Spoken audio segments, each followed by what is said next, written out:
that how? Hey, everybody. Welcome to The Wrong End of the Snake. It's a webcast about audio touring and the relationships we've built between our second families, our road families, that will be reunited soon, I promise. Tater and I have had an 18-year relationship on The Wrong End of the Snake with bands like Ted Nugent, Kid Rock, Slash, Stone Temple Pilots, Prophets of Rage, Iron Maiden, and most notably 10 years with Linkin Park. Along with us today is Jim Digby. He's the co-founder of the Showmaker Symposium and the Event Safety Alliance, a production manager with 3 decades in the live entertainment world, a 4-time Top Dog Production Manager of the Year recipient, and a Parnelli Production Manager of the Year award winner. Also with us is my co-host, Kevin Tater McCarthy. He's a world-class monitor engineer with over 30 years in the business. I'm very proud to call him my friend and my partner. He has 8 Top Dog Monitor Engineer of the Year awards and 2 Parnelli Monitor Mixer of the Year awards. I am Ken Van Druten, a.k.a. Pooch. I'm a front house engineer with 3 decades in the music industry. I'm a 3-time Grammy-nominated recording engineer. I have 8 Top Dog Front House Engineer of the Year awards, and I'm a winner of the Parnelli Front House Mixer of the Year award as well. Our friend Shelby, lurking in the background there, is our video editor and our behind-the-scenes web guru. If you have any technical questions during this hour, reach out to her in the chat. She'll be happy to help you. Let me do a little housekeeping before we get to our very special guest. Please use the chat part of the Zoom app to communicate amongst yourselves and comment. Shelby and Jim will be keeping an eye on that. If you have any questions, please use the Q&A button at the bottom of the Zoom app and ask in that window. We will answer as many questions as we can during the hour. And please subscribe to our YouTube channel and our social media. Instagram and Facebook is at Wrong End of the Snake. Our very, very special guest today is Mike Shinoda. Tater, why don't you tell us a little bit about Mike? Well, first, let's thank him for taking the time to be with us today. And Absolutely. What can't you say about Mike? I mean, he's been nominated for a zillion Grammys. He's won them. He's worked with every artist. He's done it on his own. He does it in the band situation. The guy produces music, engineers it, makes it. The guy does everything. So we have all very special guests on, but today we have a very special guest, and we like to thank him for being here today. So thanks Mike. We're excited for you to join us. Yeah, man. Yay. Thanks for coming, man. Absolutely. Basically we put this webcast together, during this whole COVID thing. And we decided that we were going to kind of build a different kind of a webcast where it's built on kind of relationships, and especially, the relationship between me and Tater. We've done so many bands together, but this episode is really interesting to me because obviously we worked for Linkin Park. It's the longest band that I've ever worked for. And it's also the longest kind of relationship that I've ever had with band guys, and yourself included. And so we just kind of wanted to talk a little bit about relationships maybe in this hour. And we thought it might be funny if you remember what it was like the first time that you met me and Tater, or do you remember?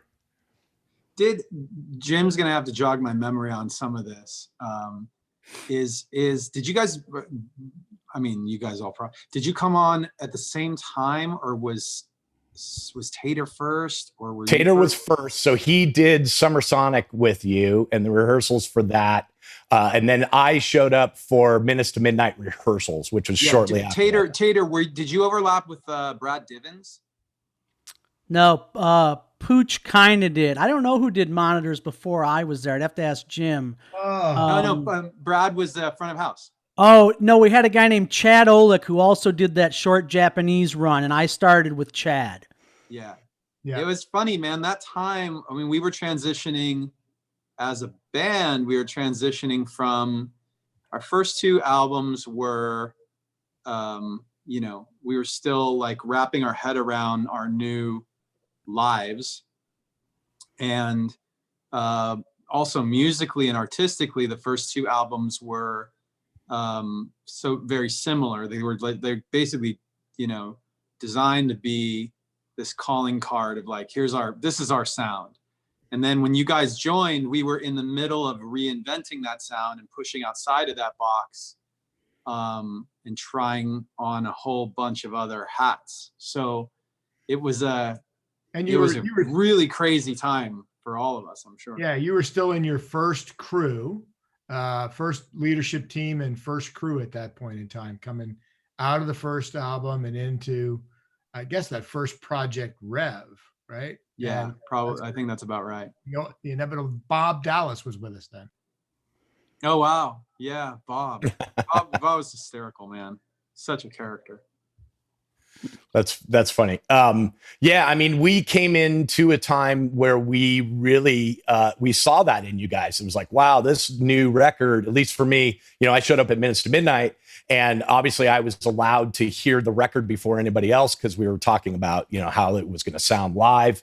And I just remember like playing it for the first time and going, whoa, this is like a transition for sure. I know that I was with, at that time too, we were really trying to make sure that the new things we were doing on the record we're gonna translate live. So I know that I was on your ass about what, this is what we got to do with the drums. This is what we got to do with the guitars. Like and I know we took out a lot more gear on that run because all of a sudden we could Meteora, we were still catching up with what we could and couldn't afford and what we could and couldn't do. And that on by Minutes to Midnight, it was like, okay, this is, we can bring out more guitars. Like I think Jim was like even pushing that at one point. He's like, I think he was the one who talked me into putting a mini grand piano on the stage at one point. I was like, right. yeah, let's do that. And then after a while, it was like, dude, this is just a keyboard inside a grand piano shell. Like, I want to play keyboard sounds. I don't need this big thing on the stage. That was the John Van Eaton era too. And Right.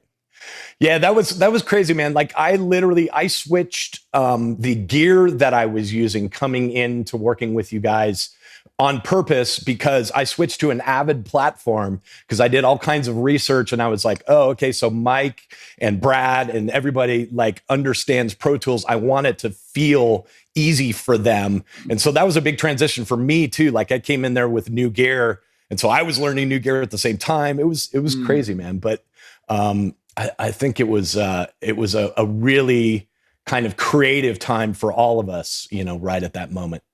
For sure. You guys were also finding your sea legs at that point because when I came on, you had just come out of being, second or third band on the bill at the end, the festival season run, I think of 2001, and suddenly were, that normal trajectory of being a club band to a small house band to a theater band to a large theater band to an arena. That didn't happen. It was overnight from club band practically to, oh my God, massive headlining artists. And that had its growing pains for sure. Yeah, that was a 12-month period. We did radio shows the first year where we played second out of 7 or 10 bands, and then the very next time that holiday radio show came around, we were headlining. And then you came on because we were outgrowing our team, and we had some, I know this is one of the themes that you guys talk about or want to talk about more on this show, is that like there's a culture that you either create it with intention or you create by accident, but you can't avoid the fact that on the road, there's going to be a culture that you create in your everyday life, right? Like between the band and the crew and the people that are around. You have to imagine like that a band of guys who are up until 5 a.m. partying and then wake up in the afternoon and don't ever talk to the crew, and they're, half their crew is like their homies from high school.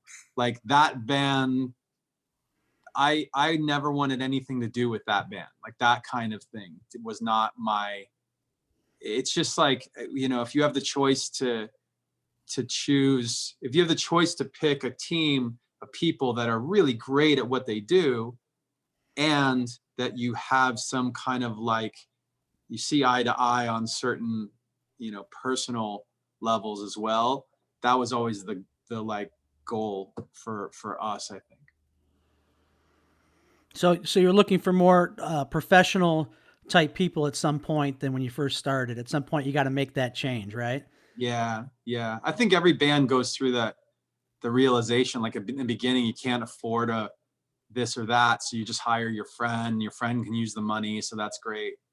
A couple of those people, and by the way, that situation, sometimes that works out really well. Our videographer Mark Fiore was hired on as just a friend who could hold a camera, but Mark put in the work. Like he said, this is going to be, if I'm going to do this, I'm going to take it seriously. I'm going to, he studied it so much and like picked every videographer's brain that he ever ran into, and he was innovating as he went. He was innovating ways to shoot a band that other people eventually started, taking cues from him and copying what he did. Did you guys ever feel like things that you did with Linkin Park were things that other peers in your industry were like, wait a minute, how do you guys do that? How did you do that? And then they would, copy and paste that.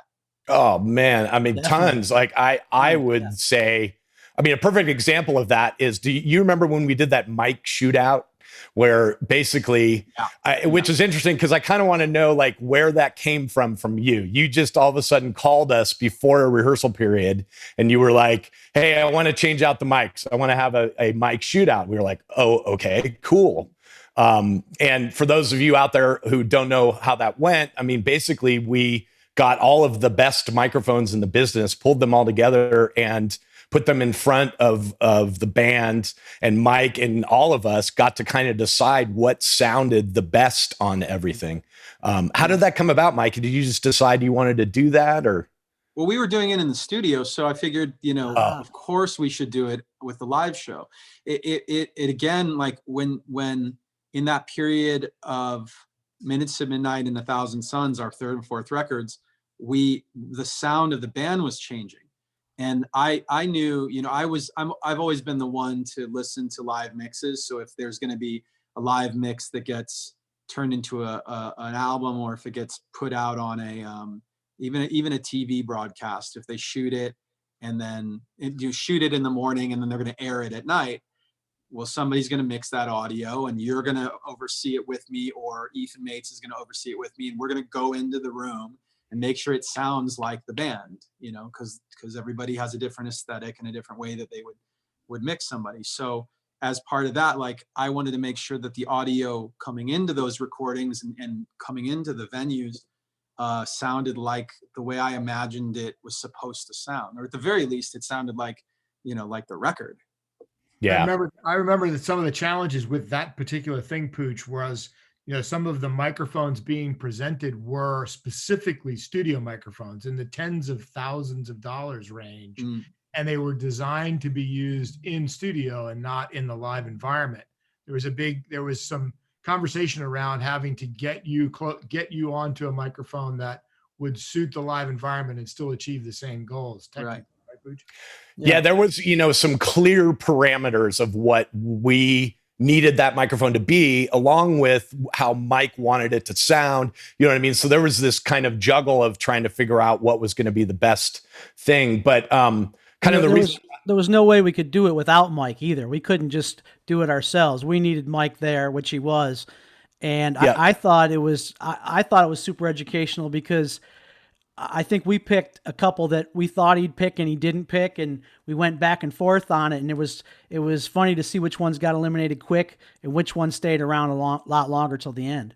I don't remember which mics so for people who are watching who don't know about microphones and the things that go in between that, your mic and your voice and what you hear in the speakers, all of those things change the sound. Everything in that chain changes the sound of what it is, whether it's a guitar or a drum or a vocal.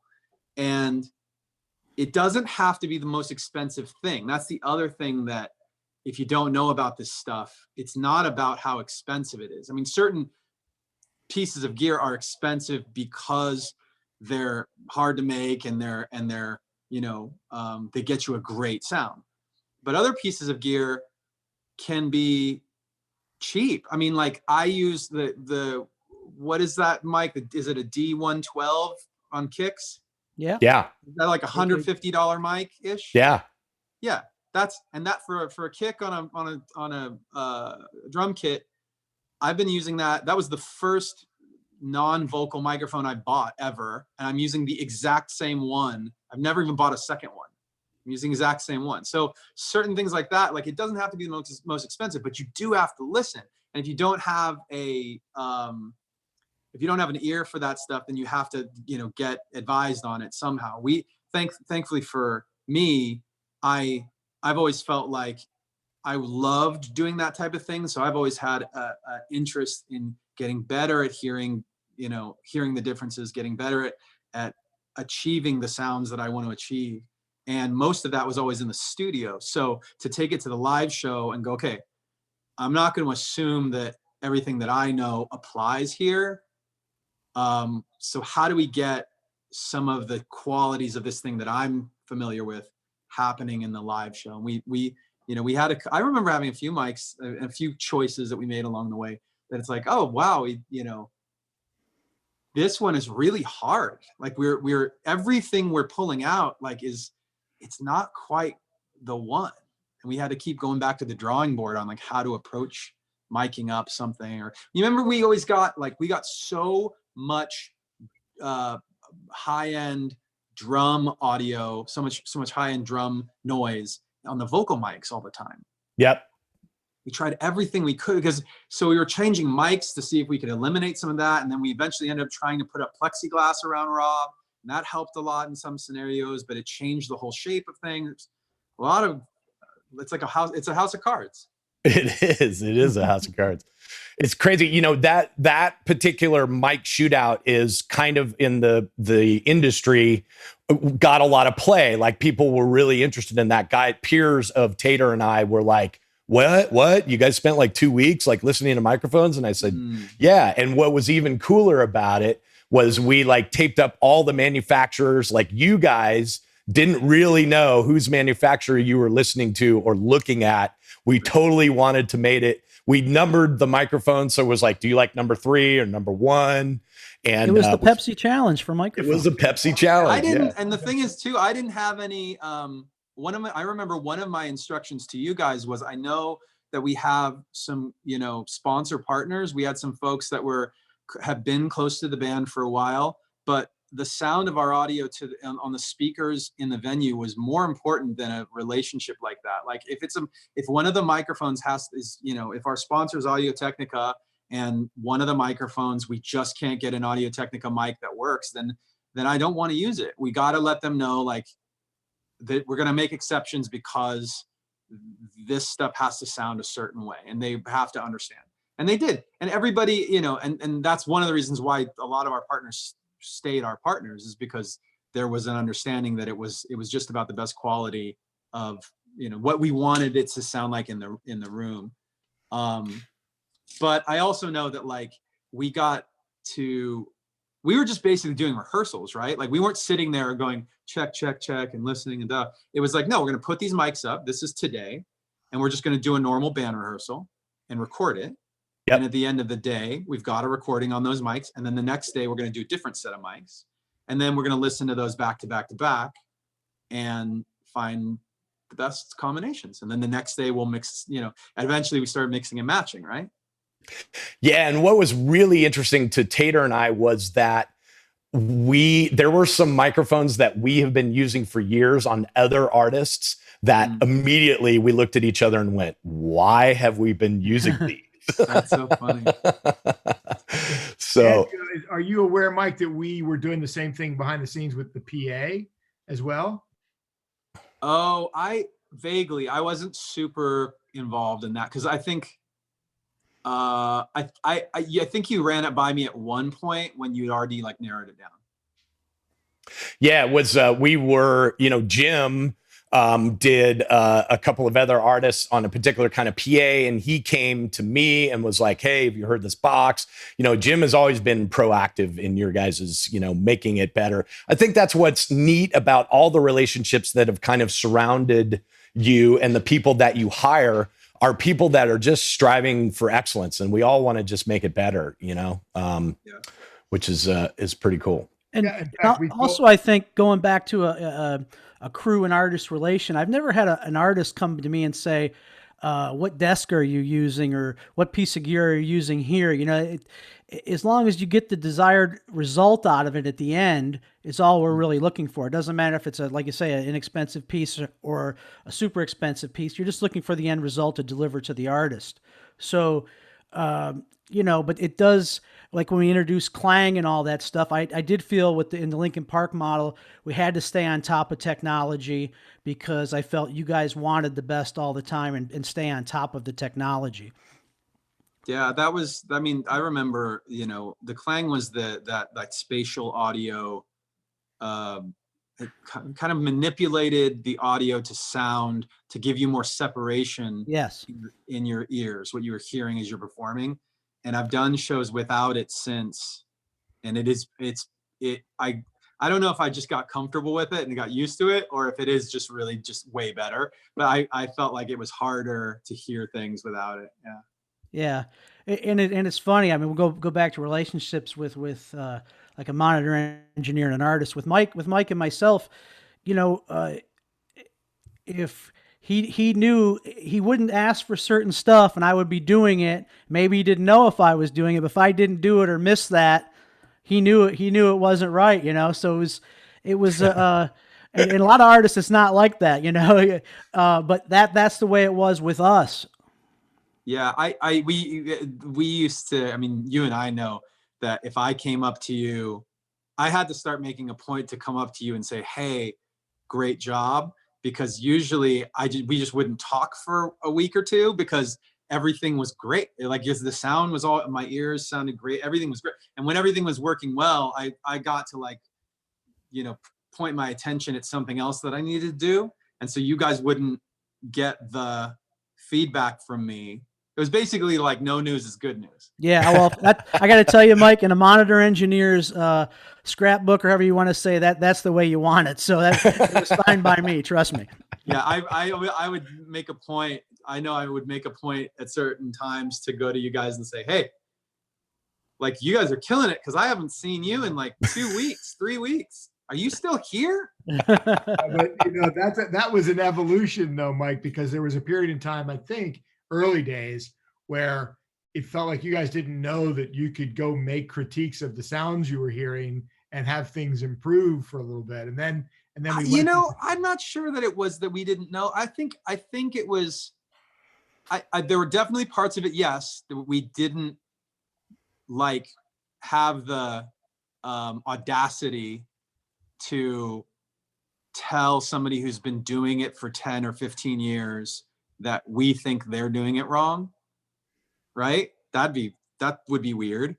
But at a certain point, you know, you get enough confidence in what you do and go, you know, no, I think I'm right. I think at the very least we should have a conversation about, can this be done better, or can we change something to make it better? Pretty sure better that's for the crew, better for the band, better for the fans, whatever it is.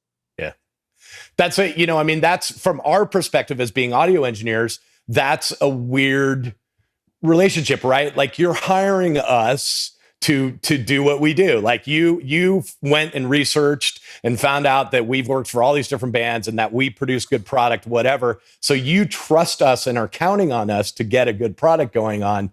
But you walk this line where we want to be communicative. And I think with Linkin Park, it's been, in my 30-year career, it's the most communicative with an artist, and I appreciated that. There was so many times where you were like, hey, come in the dressing room, let's talk about a certain part or whatever. You know, I don't know that you probably don't know this, but like, other artists don't do that with us at all. And I've talked to a couple of people over the years who described, whether it's the relationship with their label or the relationship with their crew, and I'm shocked to find out how many artists, it's such a double-edged sword. How many artists on one hand let their managers or somebody else do all of that, like make all those decisions. And then on the other side, artists who have no business doing it and they're running around like demanding things and whatever. A simple example, not naming any names, but simple example is the artist who on one hand, like literally doesn't know anything that's going on in their show because their manager does it all. And it's like, they literally just show up and like sit in the dressing room and wait for somebody else to tell them to go out to the stage and whatever. And that's one end of the spectrum. But the other end, I've talked to people who you literally can like play pranks on them. And you ever hear those stories about like A&Rs or people from the label where, you know, you're working on a song and they come in and they have opinions and they want to change this and that. And you go, oh, we literally did this to somebody at one point. We said, it was actually our producer said, you know what? I hear you. Like, that is really some good feedback. Why don't you guys go out and hang out in the lounge for a little bit, and we'll fix this and come back in. And I think I know what you mean. I'm going to take your suggestions into account. They go out, and I'm like, dude, what are you talking about? Like, why don't you do those? That stuff's crazy. He's literally talking about EQs on a hi-hat. That's not going to fix this, whatever he's talking about. He's like, yeah, I know. That's because that guy doesn't know what he's talking about. So he's like, don't worry about it. We'll just call him back in here in 15 minutes. Just trust me. 15 minutes goes by. He comes back in, and our producer plays the track, hasn't changed a fucking thing. He plays the track again, but way louder. Oh. And the guy from the label is like, oh, man, that's what I'm talking about. That's what I'm talking about. Sounds so much better. What did you do? And he's like, oh, studio magic. Oh, man.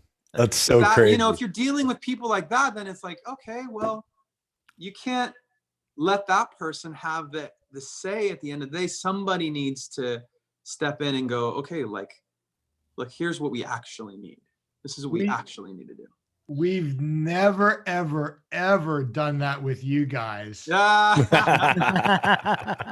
I've never, ever, ever caught you trying to do it, Jim. That's right. You haven't. There was a close one in Toronto one time. Let me tell you.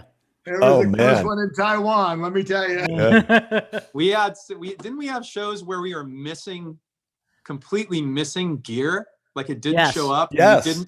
And you didn't want to. That one that I'm thinking of is like, you knew that if you told us that the entire show was falling apart, that we would go on stage nervous, and what we really needed is to be unaware that everything was falling apart.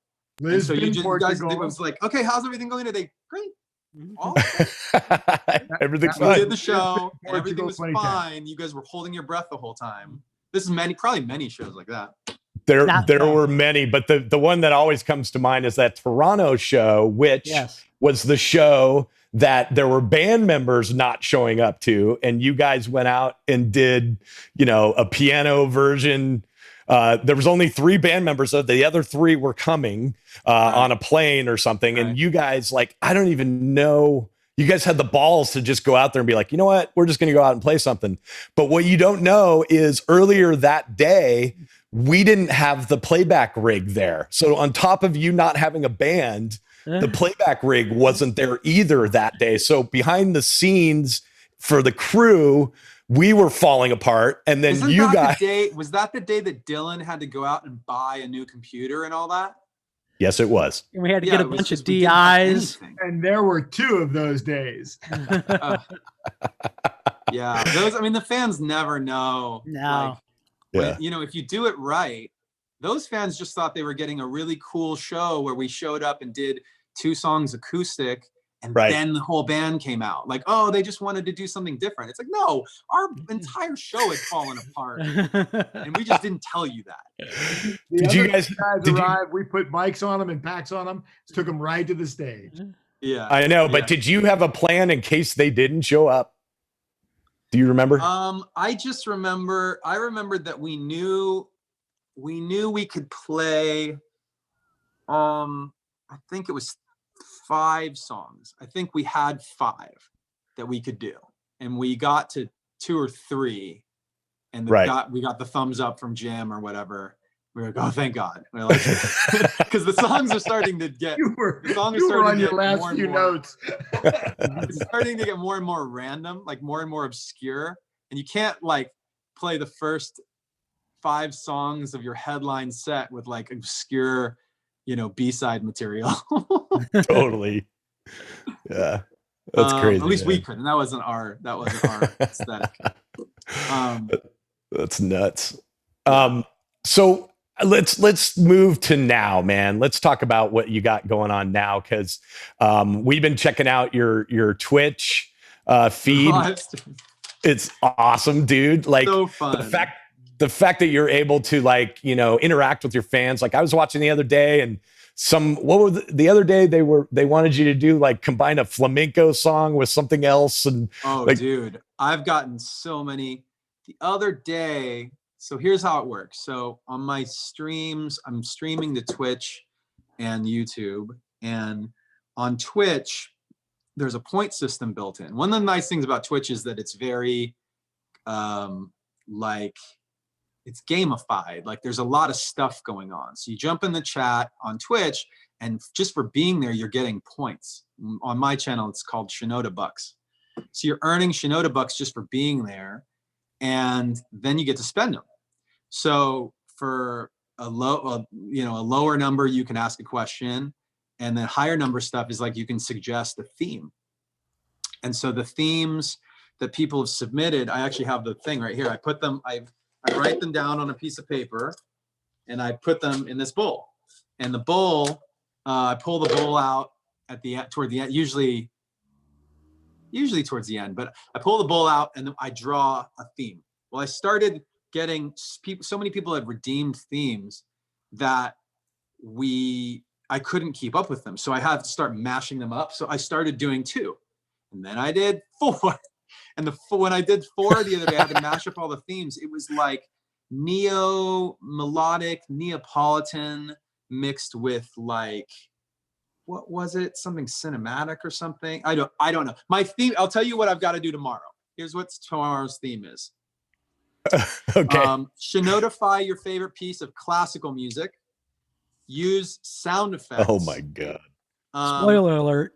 And Woodkid. So Woodkid is an artist who does like almost like cinematic alternative style, and then mix that with 9 Inch Nails' Pretty Hate Machine and an old Hollywood sound effect called the Wilhelm scream.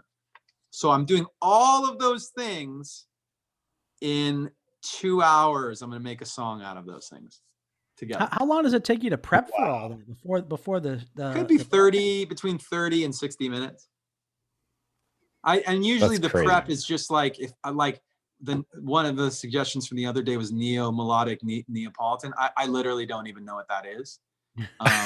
So yeah. I was like Googling it and going like, okay, like what are the traits of this type of music? Somebody had suggested at one point mariachi, and I was like, well, I can't play trumpet, so like that's kind of a deal breaker. So I had it from part of my prep for that day was finding a royalty-free mariachi sample that I could loop. Oh man, that must be crazy. It's breaking news. Breaking news! We found an instrument Mike cannot play. I'm not much for. I can't play horns. No. Horns. Yeah. That's nuts. How did that Twitch thing like come about? Like when did you start? When did you decide that's what you want to do? And why did you go to Twitch? And tell us about it. I've been doing some production for other artists, and making my own stuff. And I was starting to get like when LA got quarantined, I realized I'm not going to be able to like work with other artists in the room. And if I just sat here and like made my own stuff and just filled up hard drives with stuff, it'd make me crazy. really early on, I was making a song and I just decided, you know what, I'm just going to put it on my live stream. Let's see what happens, just because I needed to share something.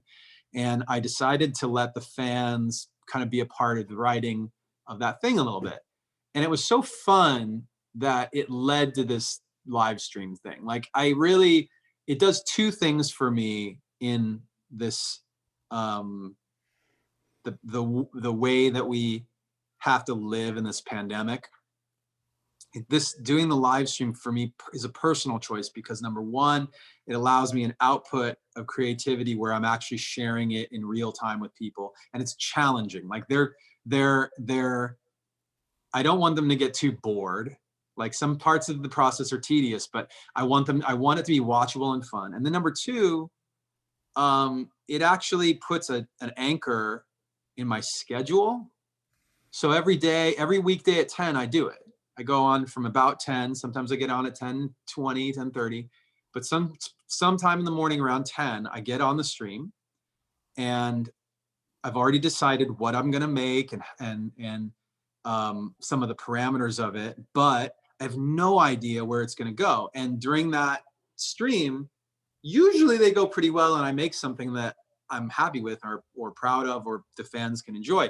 But once in a while, it's a total airball and it flops. It's just, it does not work. And that's also part of the fun. Like the unpredictable nature of it makes it feel like it's worth, engaging in. And there's a community too. It's like very warm, as you guys know, Linkin Park fans are like there's such a tight camaraderie. It's the roadie equivalent to making sourdough bread. Bread is a thing, man. It is a thing. Making bread. You know what they're doing? They're making bread. First, they were watching Tiger King. They're making bread. Tie-dye. You guys done tie-dye? Yep. Yeah, yep. Tie-dye was a thing. We tie-dyed a bunch of shirts here. I think I need to try again because the shirt I tie-dyed was too tight. Are you gonna carry on with this after this is all over with? Are you gonna stick doing this, do you think? I think so. I mean, I don't know, but I think so. I mean, right now I'm putting certain songs that I think are my favorite jams. I'm mixing them and I'm going to put them on streaming services so fans can listen to them. So that's going to happen. That's happening right now. Like, I don't know how soon I'm going to have them out. But it's going to be relatively soon, and they're all instrumental. So this is not like trying to make a pop album on on Twitch. They're all instrumental tracks. It's just, there's something like, it's the consummation of that thing. You know what I mean? Like make it on the stream, make it live, and then put it out, and they can listen to it while they're doing other things. But that might turn into more something, once things open up, like it could be more collaborative. I could be doing it while somebody's here, have somebody over and work together and make a thing. I don't know. I did that the other day. I did a collaboration with an artist named Black Bear. They sent over some stuff with vocals. And then today I did a collabo with a drummer and multi-instrumentalist named Elise Tro. And Elise sent me, she posted some drums. So I worked off of those drums today. Awesome. Yeah. I mean, it's, same thing for us. We do this every week, and it's something that anchors us and keeps us going in this time. But I think we'll probably end up keep doing it because we're really enjoying it. It is fun. It's so fun. Like there's something it's the conversations and the community of it. It just feels really nice to see some familiar faces. And, I mean, I think off of these things, we're all FaceTiming our friends anyway. This is right. It helps you keep going, Yeah, for sure. What is it, along those lines, like, what are your thoughts about post-COVID? Like, are you going to be the guy that goes out and plays to a quarter house or a half house of people? Like what? Yeah, I mean all I can remember is it's not the number that makes me kind of scrunch up my face. It's the socially distancing bit. Like I really enjoy a big sweaty mosh pit venue, you know? Well, So I just remember like we would have conversations about how far the barricade is from the stage. You guys wanted it so close. You wanted the people to be right there. And, yeah, 4 inches would make a big difference between something. I know Jim will tell you the distances, but, you guys wanted it right there. You wanted the people there. So I can see like the crowd size maybe not bother you, but just that the interaction of them right there would have to be yeah, much, much different. And you feed yeah. off that, don't you? Don't you feed off them? Of course. And it's just, it's an entirely different experience to, watch something. It's like watching a movie at your house versus watching it in a theater, It's the content is almost exactly the same, but like when you've got those other people laughing and breathing and whatever, it's just, that's different. So it's going to be, I don't know what's going to do psychologically to people not being able to have that. There's also the energy thing. It's like the crowd brings with it its own organism. It's its own organism. And you guys, when that crowd is on for you guys, it turns you as a band and you as a performer personally into something different. You manifest your energy in a completely different way when the crowd is happening. Yeah. I mean, on a more like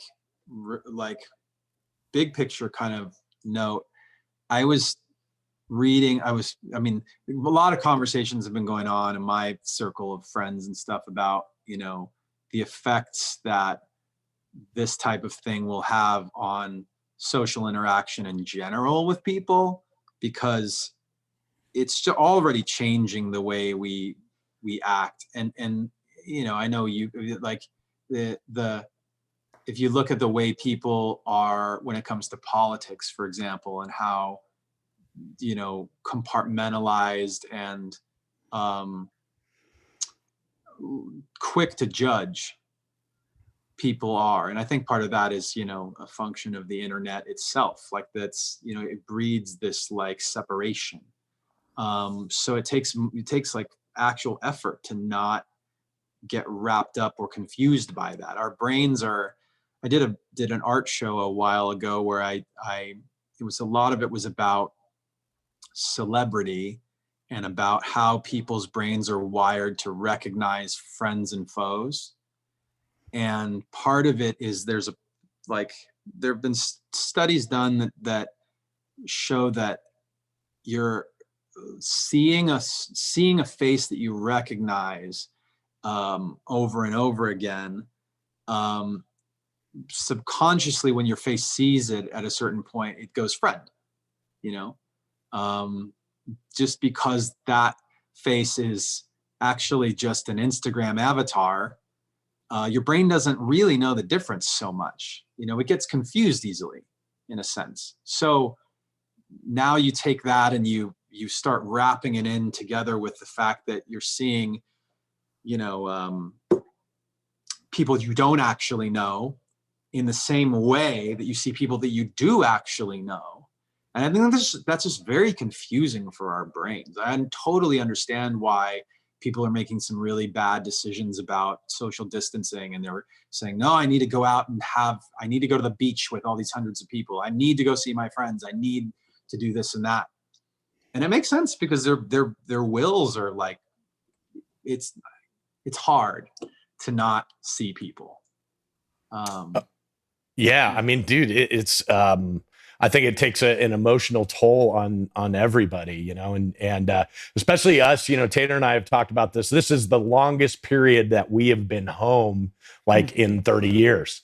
In my adulthood, yes. Yeah. So interacting with your own spouses and your kids, for this period that, it's just weird. It's like, it's totally different than we've ever experienced. It's something unprecedented, Yeah. Yeah. We definitely, one of the things in our house that I was talking about the schedule of the stream. Like one of the things that we needed to do right away, we realized, is just create basically like a calendar so that you don't wake up going like, what day is it? It doesn't even matter. Who cares? Right? Totally. Like certain things in the day and certain things in the week that you can go, okay, like I know where I am, I know what time it is, and making time for, like, for example, when quarantine first started here in LA, my kids were actually on spring break. So for the first 2 weeks, there was no schedule. It was completely up in the air.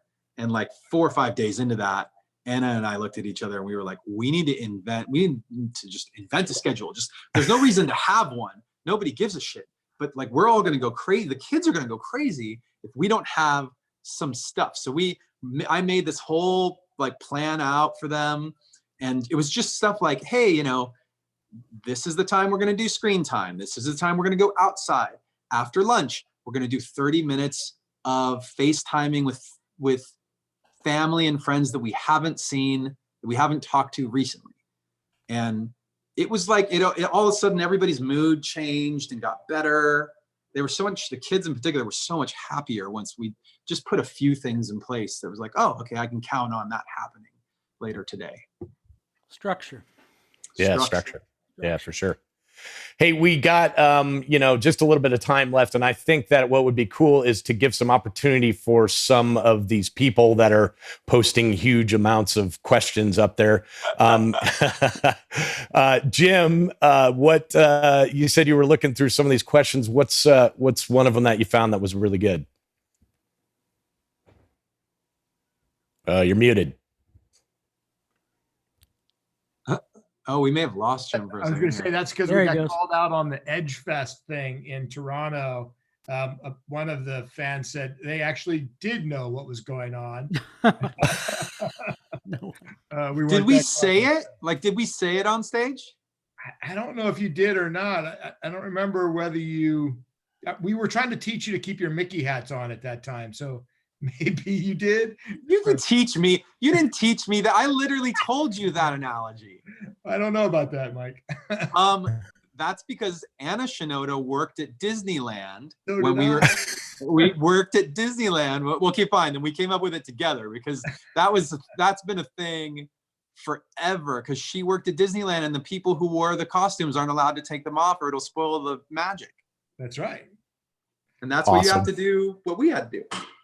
There was let's see. The kids are asking, or the fans are asking about the DSPs. Well, we know that was partly because we were wearing out Pooch's ears. Yeah. Yeah. Oh, it was just so hard. Pooch, I'm going to let you answer this question, but I know that, like, recording every show, mixing it, and then getting it out to the fans in some reasonable amount of time. How long did we turn around mixes for fans? How many? Towards the end there, we were turning them out like every 2 to 3 days after the show. So yeah, it was crazy, man. I remember having a conversation with you that I was like, listen, I really appreciate that you guys are allowing me to do release all of these DSPs and I'm enjoying it. But we're kind of getting diminishing returns on both ends, as far as the live sound and that. You know, what was another great thing during that time is the technology change in that period from doing it. Remember, we had to have the sea container office that you and Dylan were in because we had to have all that gear. And by the end of the DSPs, you guys were doing it on hardly any gear at all. So that was whatever years those were. Think about the technology changes that happened in there. Yeah. Carry around hampers full of blank CDs that we were recording. In fact, I think we still have a couple of hampers full in the storage unit. Stoner stuffing them. Yeah. Oh my God, Stoner stuffing people backstage stuffing them and sealing them and everything else. There was also a transition in trust as well at that time that plays into this kind of story, Mike, where we were having to review the edits frequently, and then eventually we knew that Pooch knew what you wanted and the band wanted, and we were able to get that out. Not having bogged down more time. I just, as the guy that was doing them along with Dylan, I'm super proud of what's still out there. Like, people still come to me and say, oh man, we love that you guys did that. And so, kudos to you guys for coming up with that, because you guys were way ahead of what everyone else, there was nobody else doing that out there. I remember people coming to me and saying, what's your process? What are you guys doing? Because they wanted to know other artists wanted to know how to do that. And along those same lines, you know what else kind of happened at that same time? We stopped giving multi-channels to record trucks, and we're just giving them left and right at the end of that too. So, and that you see that a lot more now than ever. And it was the first artist that I'd ever just given a left and right and some audience mics to, instead of all 100 and some channels that they wanted, that we would normally give them off of a split. Mm-hmm. Yeah. We had some, I think with all of the guys, everybody involved they had some moments of discomfort where their knowledge was challenged, or their place was challenged. Like, I know, Pooch, for you, we would bring in Ethan, and because we wanted the brain trust to be bigger, but that also, I knew before we even did that, it's like, well, I hope this doesn't like make Pooch upset, because this is me saying, like, you're not the only guy, right? You're not the only one with good ears who can mix a show. Ethan has a different kind of mixing experience, because he mixes, recorded music or for albums and stuff. He's an engineer in the studio. So same thing with, I know that we brought Jerry, who tuned our drums for the studio. We brought him in and had him powwow with Brad Stoner to get the best live drum sound. And by the end of that, Brad came up to me and was like, man, like, I learned so much from that guy, which it could have gone the other way. If Stoner wasn't a really mature, confident person, he would have walked away going, what does that guy know? He doesn't mix, he doesn't do drums with a live venue. He does stuff in the studio. It's entirely different. But instead, he wasn't that guy. No, he wasn't that guy. Yeah. No, I mean, that relationship, I mean, I'm still, buddies with Ethan. We talk all the time. That relationship not only made me be a better mixer, but helped you guys to get a better result by two of us discussing about how we were going to make it better. So that was and I know, by the way, I know that you also work in the studio and Ethan also works in the live, but I think that at the time there was a little less, and there's a primary job, right? Like, you're primarily one place or the other. And if somebody doesn't want to listen, then that's where they'll go, right? But the communication too in that relationship helped in all ways.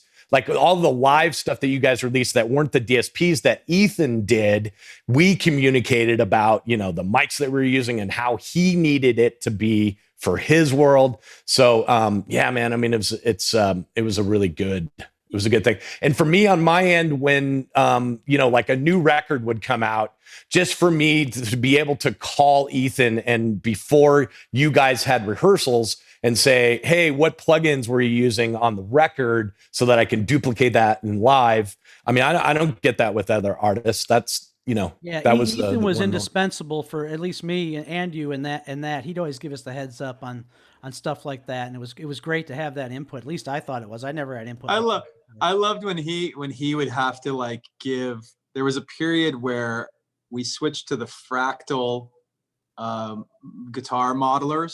Yeah. And those things had a feature on them. So most guitar modelers, they've got all their built-in settings. And what you do is you try and go into the device and change the knobs and whatever to make it sound like the record. Well, the Fractals, one of their claims to fame was, you can actually run signal, you can plug it into your actual chain and it'll copy your chain. It'll study the way it manipulates sound and it'll copy it. And we went, that sounds amazing. And we started doing it. And then we went into the room and we A-B'd the stuff and we're like, oh God, like a couple of these work great. Well, I remember walking into the rehearsal space when they started doing it. I think it was Van Gool and Ethan. Am I right, Jim? Was that Van Gool with the transition there? Yes. Yep. I think I saw Ethan first and I was like, so how's the fractal thing going? And he just looked down and he was just like, Mike, it's a shit show. I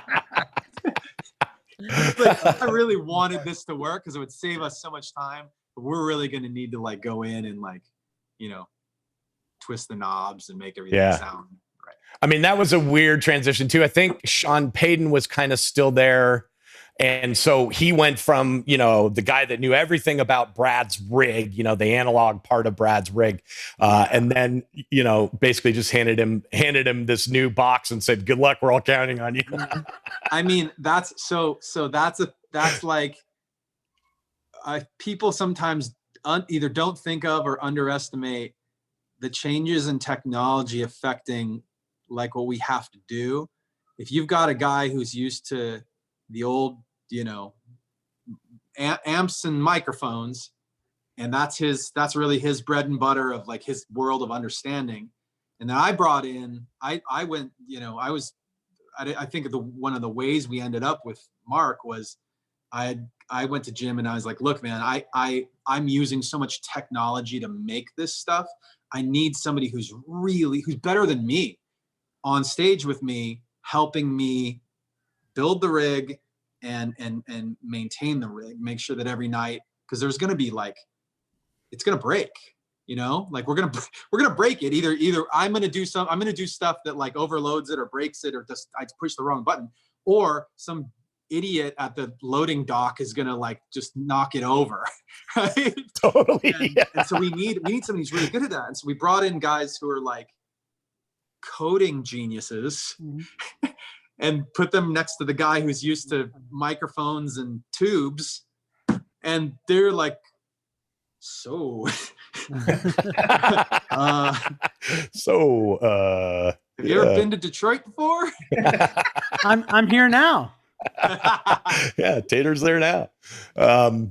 Hey, Jim, I see that we maybe take one more question and then we'll kind of close this up with maybe a story. Go ahead. Yeah. I got one that I think is good for this time. Do you think, Mike, there may be a different emotional connection between you and the fans when we go back on the road on the heels of this time we've had apart from each other? Is it a bigger celebration? Is there something different, do you think, when we go back? I mean, I don't know. I imagine there would be. I'd say yes, but I also just don't even know. I'm trying to. I don't think I even have to try to. I've just habitually started not guessing, right? Like it doesn't really help in my head to make too many plans that hinge on any kind of expected outcome or expected future, right? So like somebody was asking me the other day about next, like summer plans with the family and next year with school with the kids. And I'm like, let's talk about next week. Like, like I don't know what's happening in November. Yeah. You can ask people, oh, do you want to play a show or whatever? I mean, thank God I'm not in a position, like I'm very grateful that I'm not in a position where I have to do that in order to just like pay the bills. And I know I do have friends who are in that situation. And so like, I feel for them and I feel for like, I'm trying, like I know you guys did stuff with Music Cares, for example. Like I love what they're doing because there's a huge community of artists, engineers, people who work in the music industry who are like, who really do need something to put on their radar, on the calendar, some kind of safety net or some kind of just something to hope for, right? Something to look forward to. All that stuff is like, I think that's important right now. And if you can, in terms of like the relationship with the fans, maybe that's why these things, these live streams and stuff like that they feel good and they're meaningful because that connection, like we all love that connection with one another and with the fans. Yeah, totally. It's a strange time, especially for us on this side being the crew guys. We're at this period where it's like, financial insecurity. We may not work until, I don't know, fall or May or later, it could be 2021. So yeah, we have this whole. Where do you recommend if people are there any, is Music Cares a good one? Are there good places that are helping out folks in crews and in even management companies like are considered, really, they are small businesses. Like once their bands don't tour and make money, like those management companies are closing doors too. So who do you guys think are really helping out? Is there anybody? Jim, I know that you kind of have a handle on this. Like, who are the, besides Music Cares, can you think of any of the list of stuff that's, I mean, there's tons. There's like the Grammys, have a whole organization that are trying to help live event people. Can you think of anything else, Jim? I can't off the top of my head. So for financial assistance, there is some help at Music Cares. There's also Crew Nation, a subset of Live Nation that's trying to help. There is the Motion Picture Guild, believe it or not. Can't remember the name of the fund. The Actors Fund, I think it is, that actually helps people in the crew space as well. And then on the mental side of the coin, there's the Didi Hirsch Foundation, or Didi Hirsch Erasing the Stigma, and we'll post some links. Yeah, cool. Let's post some links. I do feel, I have radical views on all that kind of stuff, but I'll keep those to myself. But radical views, what does that mean? I do feel like we're definitely a lost industry. If you just watch the news for 5 minutes, they talk about all these people out of work and this and that, and we're never mentioned, never anything ever comes up about it. So I just like to do stuff like we're doing now, just to keep out that there is, millions of people that work in this industry and that aren't going to have work for a long time. And just keep that out there that, hey, we're here, still here. Yeah. Well, and maybe in some way we can get an artist to yell at us on one of these things, so we feel like we're back at work. Yeah, I mean, give me something to yell at you about, Jim. I don't have a list. Did I ever tell you when I had this idea for this wrong end of the snake thing? This is what I was thinking of. That's me and Tater and behind him right there. Yeah, that's us. Hey, before we let you go, we want to ask you, I know Tater was telling me a story. This is actually a pretty a story that happened recently. You were doing some TV show in New York. I wasn't there. This is a Tater story, so I want him to tell. I'm not going to say that. I'm not going to mention any names, but we were doing a TV show in New York. And I think it must have been the beginning of post-traumatic. It must have been promo or something, because we were doing a TV show. And we did the run through as you do earlier in the day. Everything gets set, consoles get saved, and you come back, I don't know, a few hours later, and you do the song twice more, and you're out of there. Normally pretty easy day. And I want to think, if I can recall this right, we played with the house band maybe at this show. Not I know Dan, exactly what you're talking about. Dan and weren't there. Dan and Matt weren't there. I think it was the house band, and we go to do the first run through for the with people. With people. Oh yeah. It's okay. Now we're going to do it with people in the room. Yeah, and the monitor engineer, because I'm not allowed to touch anything there. You got to kind of tell their house guy what to do. He loaded the program, and I can't see you because you're through the wall. I'm just looking at a monitor, and I heard the click. Would probably start out 6 counts or 8 counts before, and I could tell just by the tone of the click, it was not right. Jim's standing next to me. I'm going, Jim, this isn't right, and I can't touch that, and this is not right. And you haven't even started to play it. It's just clicking away. Yeah, because you can't touch the console at a TV show. You should tell people that. Like, I'm an advisor. So I'm telling Jim this isn't right, and he's going, I'm on the right program. I don't care what program you're on, it's not right. And of course, you start singing and played the whole song, and I'm watching on the monitor, and I'm just over there, nothing I can do. I'm telling the guy he's in the wrong program, and you played through that whole dang song and acted like nothing was wrong. And I'm thinking, it couldn't have been further from a not hearing yourself. It's basically, I know what happened. The guy, the house band was 2 measures off. So basically, if the chord progression goes 1, 2, 3, 4, I was playing 1, 2, 3, 4. He was playing 3, 4, 1, 2. He was like this with me. So, but the way they had mixed me in my ears is all me and the click.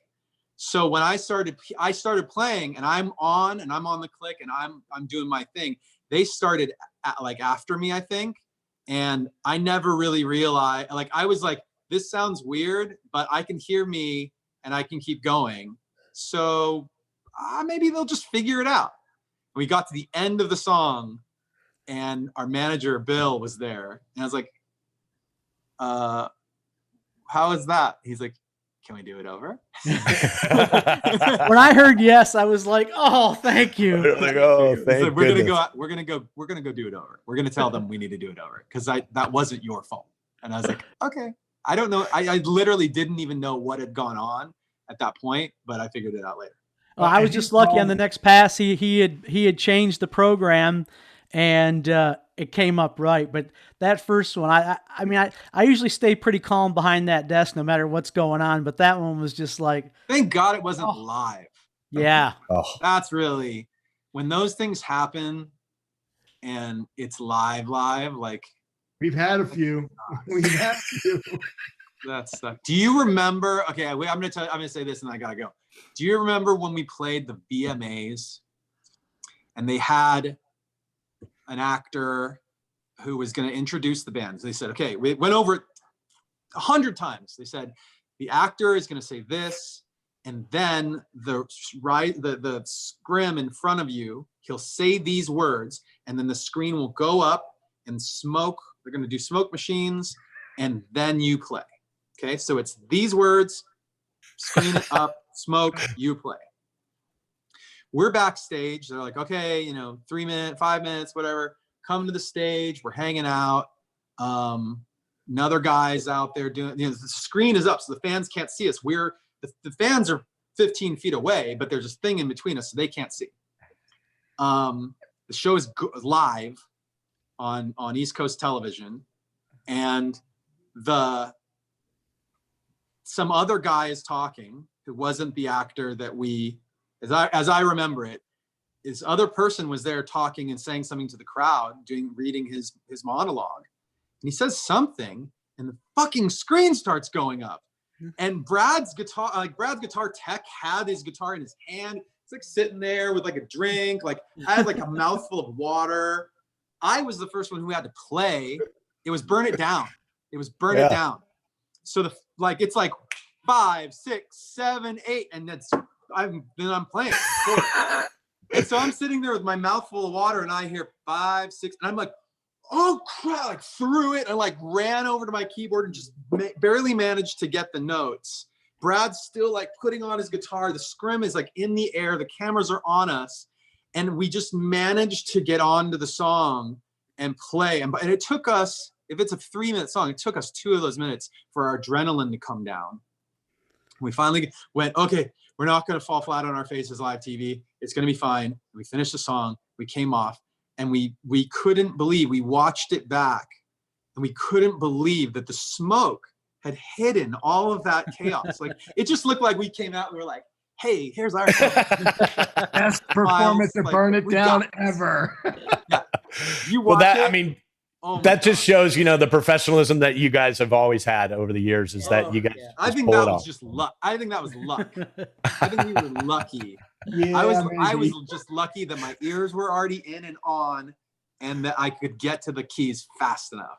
Because if it had been, I can remember almost every television appearance we've ever done has had those pucker factor moments in it. Everyone. We got a lot of them. Pretty much. We got a lot of them. Hey, Mike, thanks a lot for coming, man. We so appreciate it. We over the years, we're just grateful for all that you've taught us, and we're grateful for our relationship with you. So thank you so much. And vice versa, guys. I love you guys, and you've taught me a lot as well. Cool, good luck with the podcast. Everybody who's watching right now, keep watching. Yeah, come back. If you came here for Mike, come back and see. We got one going on with Backline guys pretty soon. Your buddies Yoshi Muto and Bradley Lake are going to start one. Get out of here. For real. Okay, for real though, everybody who's in the chat, those two guys are hysterical. Pooch and Tater, Tater has a little more, but Pooch, have you met those guys? Do you know them? I have. Yeah, I don't know them well, but I haven't toured with them, but yeah, they're hilarious. Yeah. And I'm trying to pull one together with Missy, Megumi, and Scott too. I mean, Wow. legendary. That's all family, as you know. You should ask him about this, but I have played Fortnite online with Yoshi and I think it's his brother. At 3 a.m. Way. Since we've been back. Yeah. And I'm like, what are you doing up? It's like so late where you are. Anyway, great to see you guys. Thanks for having me. Awesome. Thanks, Mike. Great to see you.